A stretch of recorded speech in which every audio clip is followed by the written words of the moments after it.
함께 기도드리겠습니다.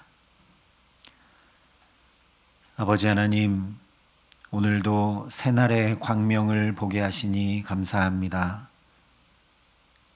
우리의 눈으로 햇빛만 보지 말게 하시고 우리 온 삶이 빛 되신 주님의 얼굴을 뵙고 살아가는 데 부족함 없도록 우리 가운데 함께하여 주시옵소서. 주의 얼굴의 영광의 광채를 우리에게 환히 비추어 주셔서 오늘도 어둠이 전혀 틈타지 않는 복된 삶, 우리의 갈 길을 밝히 하는 복된 삶을 주와 함께 살아감에 부족함 없도록 이 시간 우리 가운데 임재하시고 다스리시고 역사하여 주시옵소서. 예수님 이름으로 기도합니다. 아멘. 오늘 우리에게 주시는 하나님 말씀은 사무엘하 5장 13절에서 16절의 말씀입니다. 사무엘하 5장 13절부터 16절의 말씀을 봉독해 드리겠습니다. 하나님의 말씀입니다.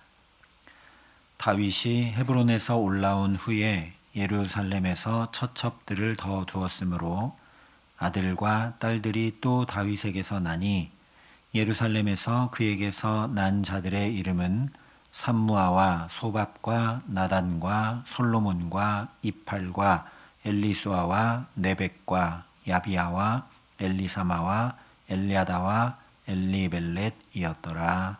아멘. 앞서 12절까지 두로왕 히람이 다윗을 위해 집을 지어준 일에 이어서 오늘 말씀 역시 만군의 하나님 여호와께서 함께 계시니 다윗이 점점 강성하여 가니라 한 10절 말씀의 증표 중 하나를 전해주고 있습니다.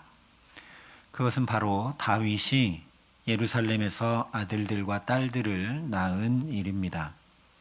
이미 3장에 다윗이 헤브론에서 유다 지파의 왕이 된 후에 아들들을 낳았던 일이 있었는데 이제 온 이스라엘의 왕이 되고 나서 자녀들을 또 더 낳았다라는 거죠.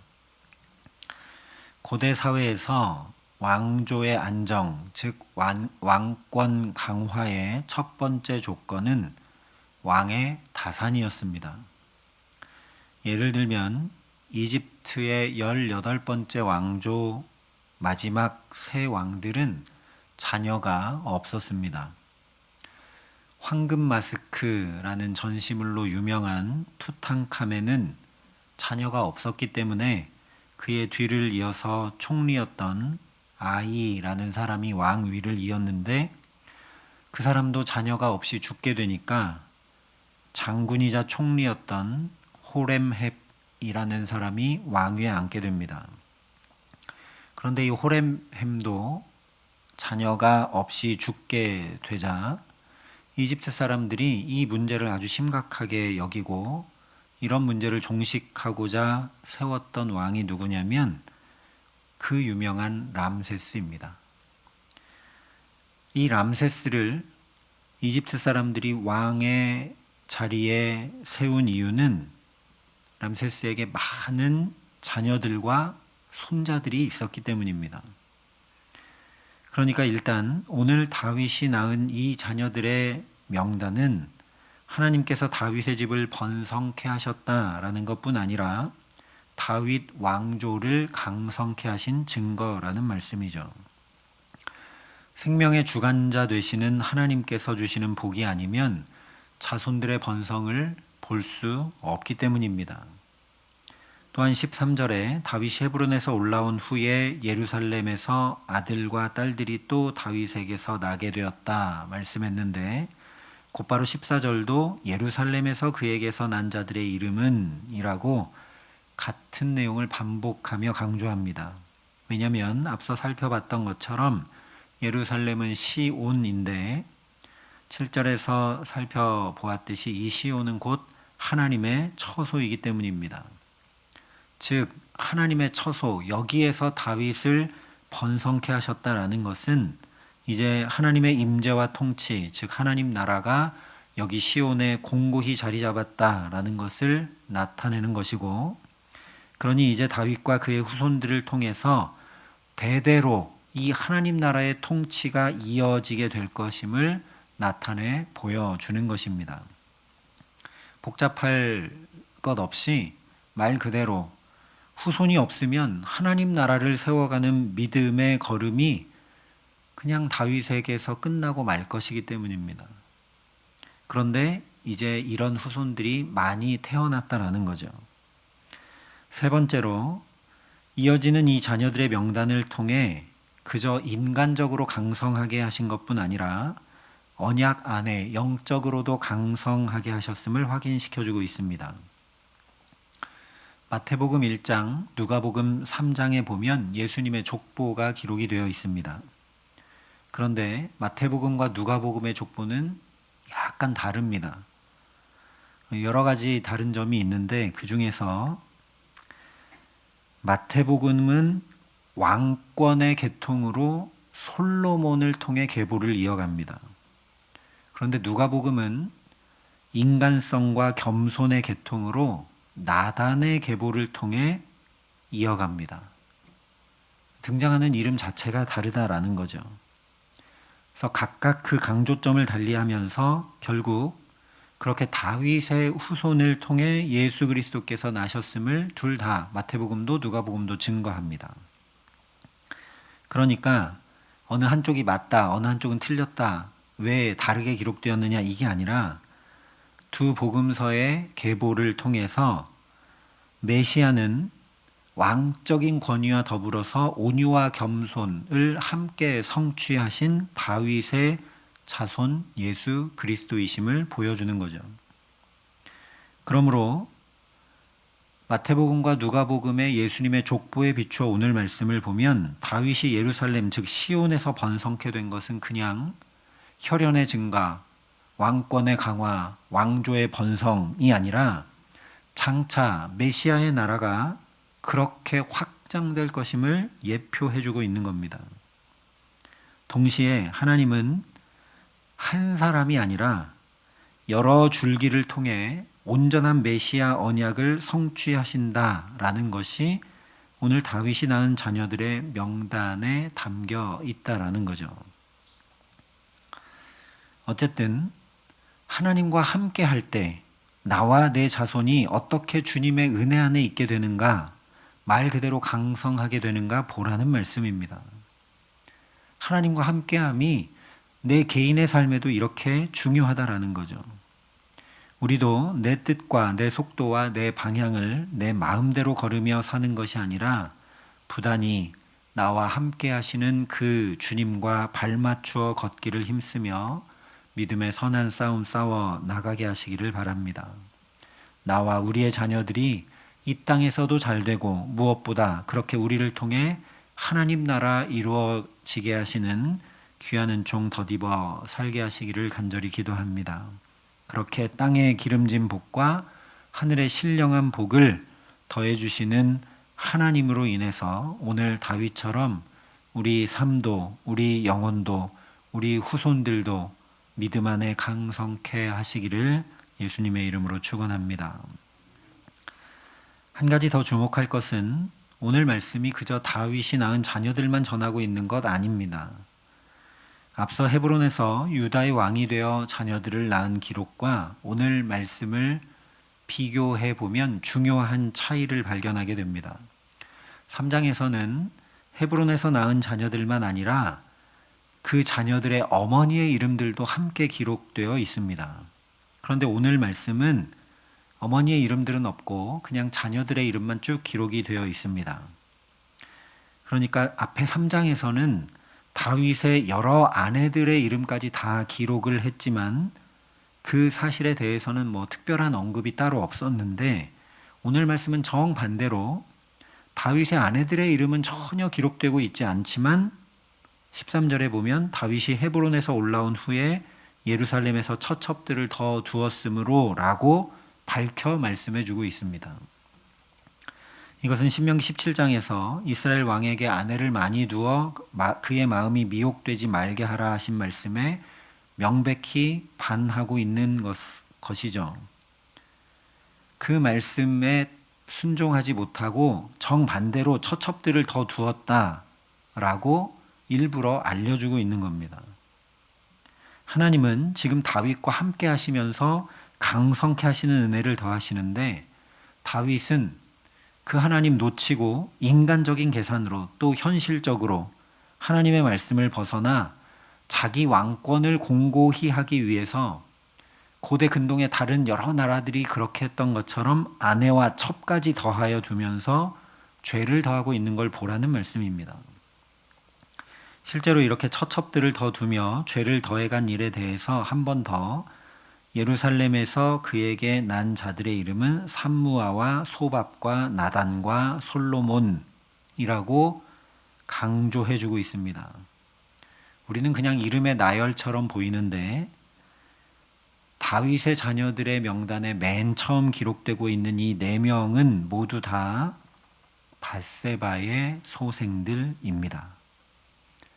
그러니까 성경에 밧세바라는 이름이 직접 등장하고 있지는 않지만 그 4명의 자녀들의 이름을 통해 다윗이 밧세바를 아내로 취하여 후손들을 낳았다라고 이야기하고 있는 겁니다.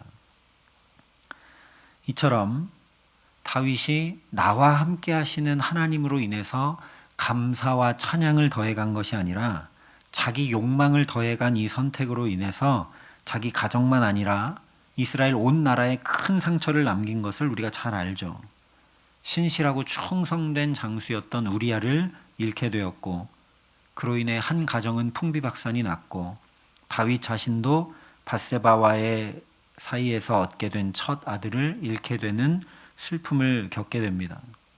뿐만 아니라 나단 선지자를 통해서 보라, 내가 너와 내 집에 재앙을 일으키고 내가 내 눈앞에서 내 아내를 빼앗아 내 이웃들에게 주리니 그 사람들이 내 아내들과 더불어 백주에 동침하리라.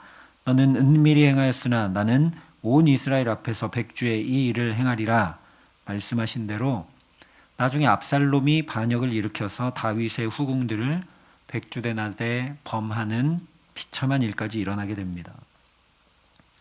그러니까 오늘 이 다윗의 후손들의 명단은 우리의 실존이 얼마나 연약하고 죄 가운데 뒹굴 수밖에 없는지를 보여주는 겁니다. 우리가 하나님의 은혜를 잔뜩 받고 경험하면 하나님이 나와 함께 해주시면 내가 금방 새롭게 되고 변화될 것 같지만 그렇지 못하고 금세 은혜를 잊고 욕망과 이기심을 따라 행하는 죄인의 불과함을 보라는 겁니다. 하지만 그렇기 때문에 오늘 말씀이 놀라운 복음입니다. 앞에 살펴봤던 것처럼 그럼에도 불구하고 여기 예루살렘에서 낳은 다윗의 아들들, 자기의 욕망을 더하여 낳은 다윗의 아들들인 솔로몬과 나단을 통해서 계보가 쭉 이어져서 겸손의 왕, 사랑의 왕이신 예수 그리스도께서 나시기 때문입니다. 그러나 죄가 더한 곳에 은혜가 더욱 넘쳤다 하신 말씀 그대로 다윗은 비록 넘어지고 죄로 치닫게 됐는지 몰라도 하나님은 더욱 그를 붙드셔서 이 일마저도 그야말로 합력하여 선을 이루게 하셨다라는 거죠. 우리 아버지 하나님이 이런 하나님이십니다. 이 하나님과 함께함이 그렇게 중요하다라는 거죠. 어떻게 함께할 수 있습니까? 이 사랑의 하나님 앞에 처첩들을 더 두는 것과 같이 계산과 욕망과 죄를 더하는 것을 돌이켜 지체 없이 회개를 더함으로 하나님과 함께 할 수 있기를 바랍니다. 더해 나가야 될 것이 죄가 아니라 회개임을 반드시 기억하여서 나의 넘어짐을 숨기지 말고 은혜의 보좌 앞에 또 담대히 나아가는 저와 여러분 될 수 있기를 바랍니다. 또한 믿음의 덕의 지식을, 지식의 절제를 더해가라 라고 했던 베드로후서의 권면처럼 하나님께서 기뻐하시는 그런 덕목들을 더해 나갈 수 있기를 바랍니다. 더 나아가서 오늘 기록된 이름의 명단들처럼 우리의 삶이 우리 자녀들과 다음 세대를 더하고 세우는 기록으로 써내려져 갈 수 있기를 간절히 기도합니다. 우리 자녀들과 청년들 또 연약한 이들의 이름이 밧세바의 소생이었던 솔로몬과 나단의 이름처럼 하나님 안에서 하나님이 함께 하심으로 더욱 빛날 수 있도록, 심지어 예수님의 족보에 기록되고 메시아의 계보를 잇는 영광스러운 이름들이 될 수 있도록 우리가 더욱 사랑과 섬김과 기도를 더해 나갈 수 있기를 간절히 소망합니다.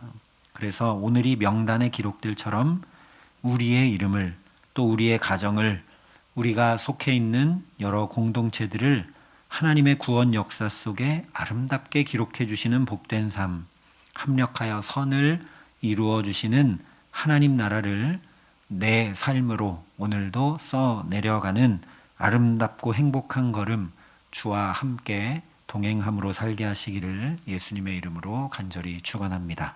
함께 기도하시겠습니다. 아버지 하나님, 계산과 욕망과 죄를 써내려갈 수밖에 없는 연약한 우리를 아시고 또 오늘도 우리와 함께 해주시는 그 하나님을 찬양합니다. 아버지 하나님, 이 첫 시간부터 우리를 여기 부르시고 주님과 함께 할 수 있도록 깨우치시고 붙드셨으니 오늘 우리의 모든 걸음이 그렇게 주님과 함께하는 걸음 되게 하여 주시옵소서. 그러니 욕망에 욕망을 더하는 것이 아니라 빨리 돌이켜 회개를 더할 수 있도록 주님 성령으로 우리에게 함께하여 주시옵소서. 또한 우리의 삶이, 또 우리 자녀들과 후손들의 삶이 그렇게 하나님의 영광의 기록이 될 수 있도록 합력하여 선을 이루시는 좋으신 하나님을 나타내고 증거하는 주님의 아름다운 덕을 선포하는 기록들로서 내려져 갈 수 있도록 우리 걸음걸음을 붙드시고 은혜를 더하시고 함께하여 주시옵소서. 이제는 주 예수 그리스도의 은혜와 하나님의 사랑과 성령님의 교통하심이 여기 머리 숙여 오직 주와 함께 동행하기를 소원하고 결단하는 여기 모인 모든 주의 성도들과 사랑의 빛교회 모든 교우들과 이 나라 이 민족과 이 귀한 복음을 오늘도 세계 만방에 전하시는 선교사님들 가운데 이제로부터 영원토록 함께 하시기를 간절히 축원하옵나이다. 아멘.